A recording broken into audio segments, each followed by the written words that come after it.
Israel is one of the world's largest arms exporters, but its military relies heavily on imported fighter jets, guided bombs, and missiles to carry out what experts describe as one of the most intense and destructive air campaigns in modern history.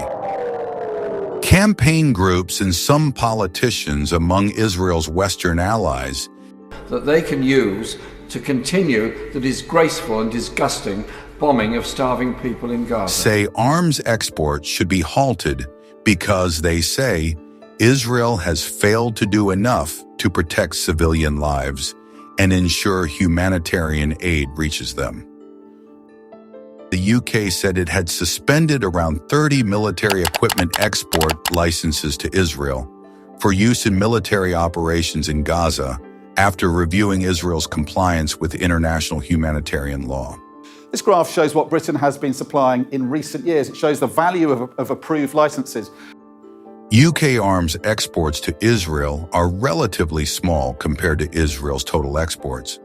But the Israeli Prime Minister condemned the UK's decision as shameful. The war was triggered by a Hamas attack on Israel on October 7th, in which around 1,200 people were killed and 251 others taken hostage.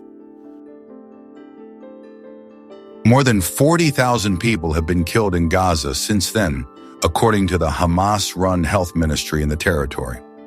Israel insists its forces are trying to avoid civilian casualties, accusing Hamas of deliberately placing civilians in the line of fire, and says there are no restrictions on aid deliveries.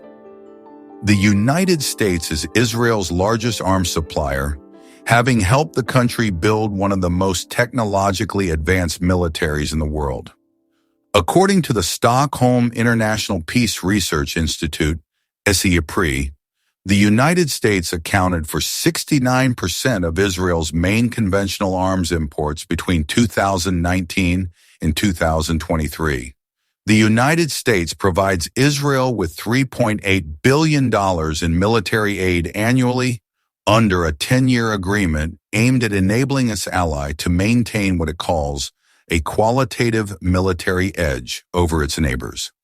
Part of that aid, $20 billion per year, is allocated to fund the F-15IA, F-15 plus aircraft, $18.82 billion, M1148A1P2, $583.1 million, medium-range tank rounds, $102.5 million, and 120 high-explosive mortar rounds, $61.1 million.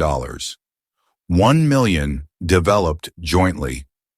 Israel relied on these systems during the war to protect itself from rocket, missile, and drone attacks by Palestinian armed groups in Gaza, as well as other Iran-backed armed groups based in Lebanon, Syria, Iraq, and Yemen.